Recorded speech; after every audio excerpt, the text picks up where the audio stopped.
أعوذ بالله من الشيطان الرجيم بسم الله الرحمن الرحيم فمن أظلم ممن كذب على الله وكذب بالصدق إذ جاءه أليس في جهنم مثوى للكافرين صدق الله العظيم.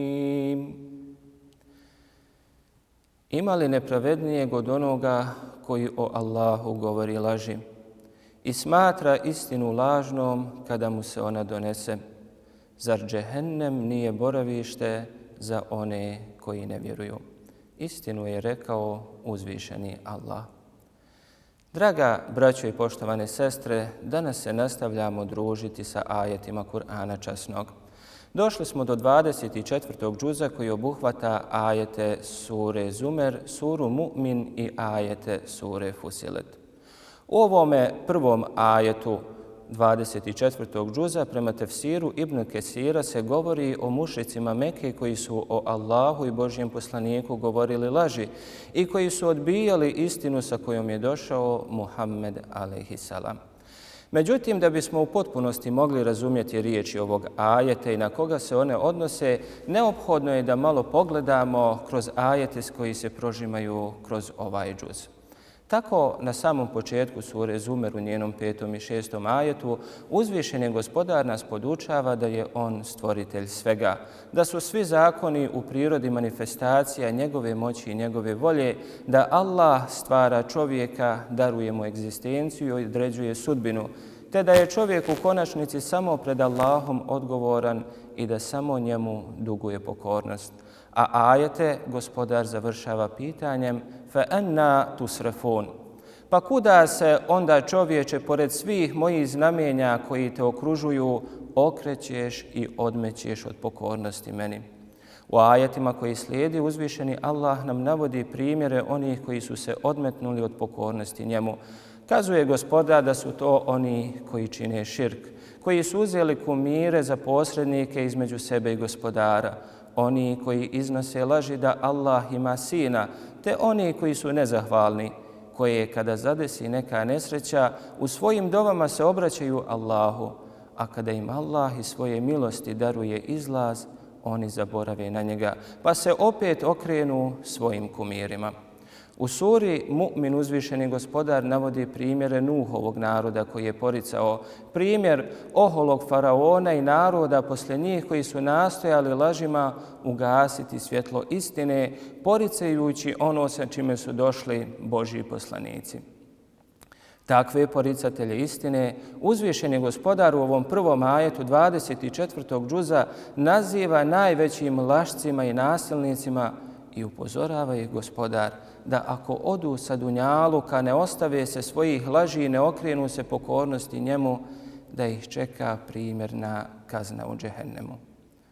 A one koji se pokaju, koji se okrenu pokornosti svome Gospodaru, oni ulazi u okrilje njegove milosti. Allah ih pored svih grijeha koje su činili i dalje smatra i oslovljava robovima svojim.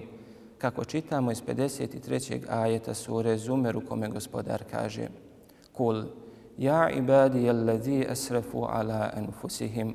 Reci, o robovi moji, vi koji ste se prema sebi ogriješili, la taqnutu min rahmetillah, nemojte gubiti nadu Allahovu milost.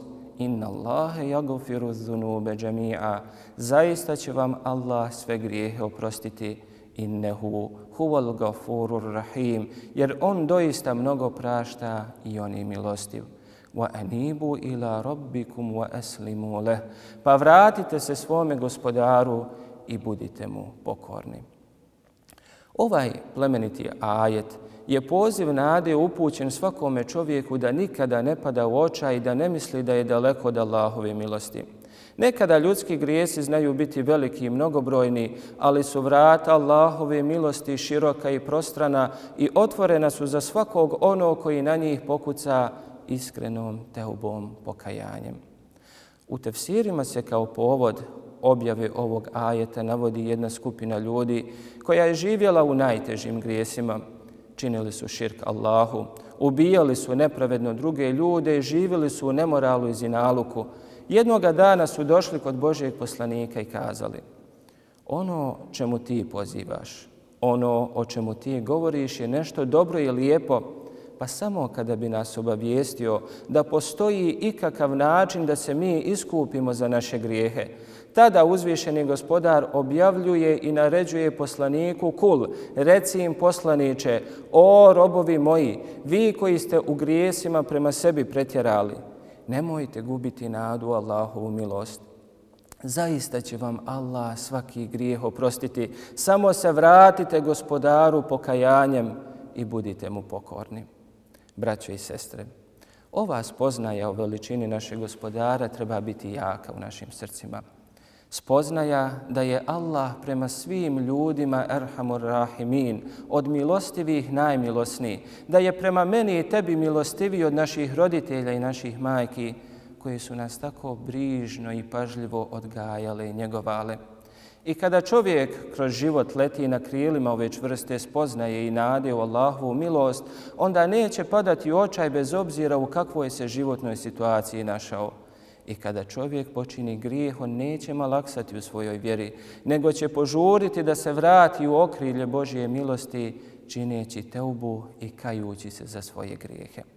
A grijesi su neminovni u našim životima. Čovjek nekad zbog svoje prirode, a nekada zbog šejtanskog uticaja učini grijeh prema Gospodaru, prema samome sebi ili prema drugim ljudima.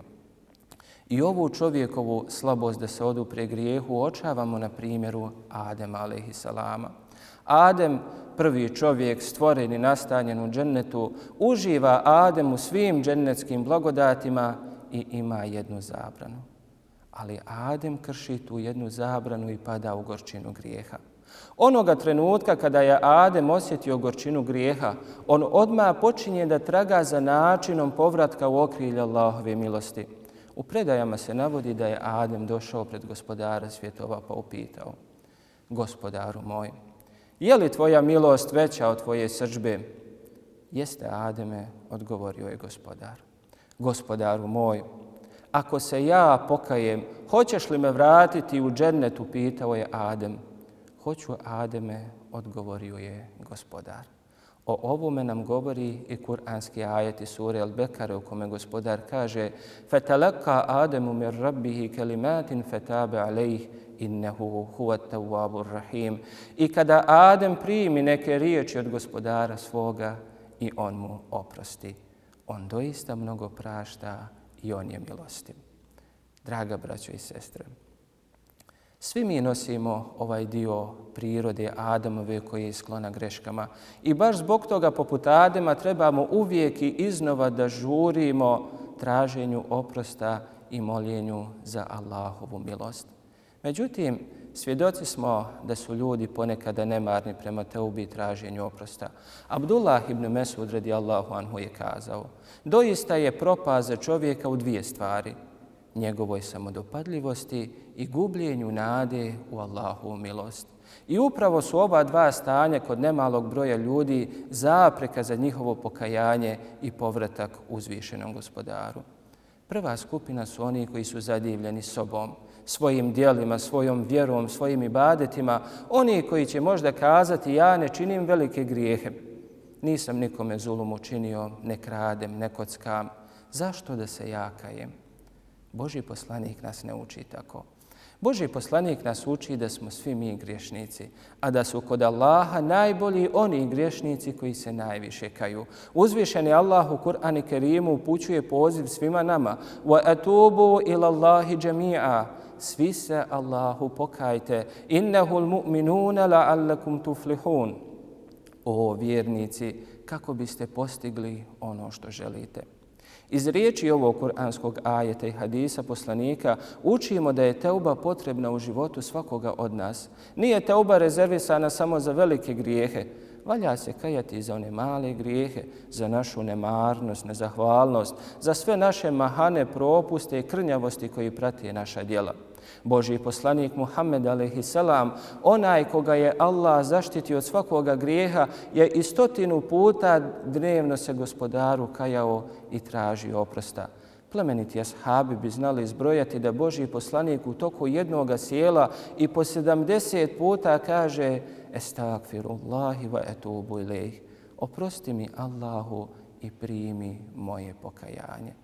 Teuba je ibadet koji mora biti prisutan u životu svakoga vjernika, jer teubom i traženjem oprosta mi jačamo i osnažujemo našu vezu sa Gospodarom svjetova. Druga skupina ljudi su oni koji su pali u očaj. Obhrvane grijesima šejtan je uspio ubijediti i prevariti da za njih milosti nema i da su za njih vrata Allahovog oprosta zatvoreni. Mi ljudi u našim međusobnim odnosima ponekada vrlo lahko otpišemo i prekrižimo čovjeka koji je učinio grijeh. Pa griješnik pomisli da onako kako su ga otpisali ljudi, da ga je tako otpisao i Gospodar svjetova. Ali ne. Allah nikada ne otpisuje čovjeka. Uzvišeni Allah svakoga čovjeka bez obzira na njegove grijehe doziva: o robe moj, ti koji si u grijesima prema sebi pretjerao, nemoj gubiti nadu u moju milost. Ja ću ti svaki grijeh oprostiti, samo se meni vrati pokajanjem, traži moju milost i ja ću ti je dati. Ibn Sauban prenosi da je Božji poslanik sallallahu alejhi ve sellem mnogo se obradovao ovim riječima Gospodara svjetova. Kazao je poslanik: draži mi je ovaj ajet od dunjaluka i svega što je na njemu. Ovo poslanikovo radovanje možemo razumjeti na način da je Božji poslanik kroz ovaj poziv Gospodara robovima zapravo vidio šansu i za najveće grešnike iz svoga ummeta. A u kuranskom tekstu kao najveći grešnici se spominju munafici, licemjeri. Uzvišeni Gospodar im govori da će završiti u najvećim džehennemskim jamama. Illa allazina tabu wa aslahu wa atasamu billah. Osim onih koji se pokaju i koji se poprave i koji prihvate Allaha, oni će zajedno sa vjernicima veliku nagradu dobiti. Pa zar da čovjek pomisli da postoji i jedan grijeh koji stoji između njega i Gospodara, a da ga Gospodar svoje milosti neće obrisati i oprostiti, samo ako se čovjek vrati i obrati teubom i zamoli Gospodara za njegovu milost. Draga braćo i sestre, živimo dane mjeseca Ramazana, dane posebne Allahove milosti i oprosta, pa požurimo da se opskrbimo sa najboljom opskrbom koja će nam donijeti smiraj, sreću i zadovoljstvo kako u ovom životu na dunjaluku, inšallah, tako i u životu na ahiretu. I završit ću sa ajetima iz ovog džuza, u kome uzvišeni Gospodar kazuje da plemeniti meleki koji nose njegov arš za onoga koji učini teubu i koji se pokaje Gospodaru neprestano uče dovu.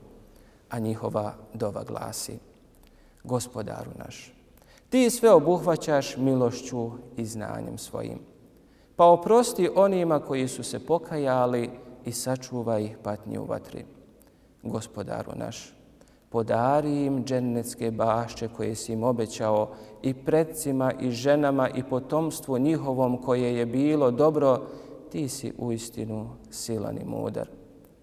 I nemoj ih kazniti za ružna djela njihova, a onoga koga ti ne kazniš za ružna djela na sudnjem danu, ti si mu se smilovao, a to će zaista veliki uspjeh biti.